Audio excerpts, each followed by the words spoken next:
So this is day one of our River Great Ouse walk from Syresham to Buckingham. We were following something we found on Komoot, which I found really, really helpful, though I do still manage to get a bit lost. We stayed nearby at Brackley at a Marston's Inn, which was really good, and we then took a cab to Syresham to get started on our walk. So when you first start, you're going across a farmer's land. Well, obviously you're going across a lot of farmers' lands, but this is just walking through. I mean, I would say we did this, I think it was a weekday, not a weekend, but we literally barely passed a soul. I found it amazing how quiet it was. And there were elements of the walk where you kind of lose the trail, where you're kind of guessing. It's quite hard to see the markers.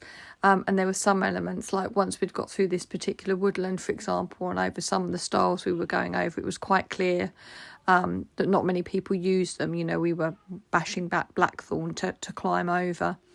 But it was, you know, amazing views.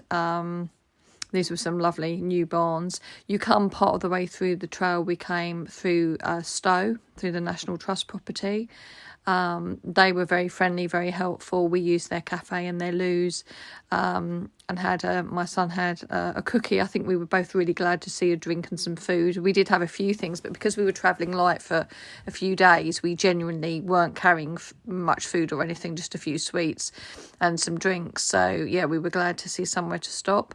I'm sure the house is lovely. We just didn't get the chance. Now that's looking up across the grounds. We followed the Komoot instructions and went up the main drive and then ended up coming along a very fast road with a lot of blind bends. I wouldn't recommend it. I certainly wouldn't recommend it with a child. I mean, my son I thought was quite brave. And I was quite worried at one point. This is still obviously leaving the grounds, but I think that you can actually cut all the way through Style House's grounds, which would cut the entire corner off, and would be a lot safer. So that if you do this walk and find it on Komoot, I would check that option out. But this anyway is walking up through the grounds, and obviously the river or the lake. It's very picturesque. This is once you got past the hairy bit. I mean, it was a good 20 minutes of walking on fast roads before we got to this point. This is kind of the avenue that runs between Buckingham and Stale House. And once you're there, you're totally fine. You're well off the road. That's my son at the signs. And this is just coming into Buckingham.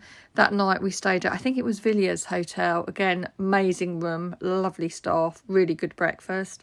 And we also went to a very good kind of burrito type cafe. That was an old church that we didn't really get to look at. And obviously there's a little castle or jail. I'm not sure what it was actually. I can't remember, which is really bad of me. But, you know, Buckingham's quite picturesque. For a night, would really recommend it. And I think the last photo will probably be of my dinner, which was extremely nice. So I'd recommend you go and find that place when you're there. So please like and subscribe. Thank you.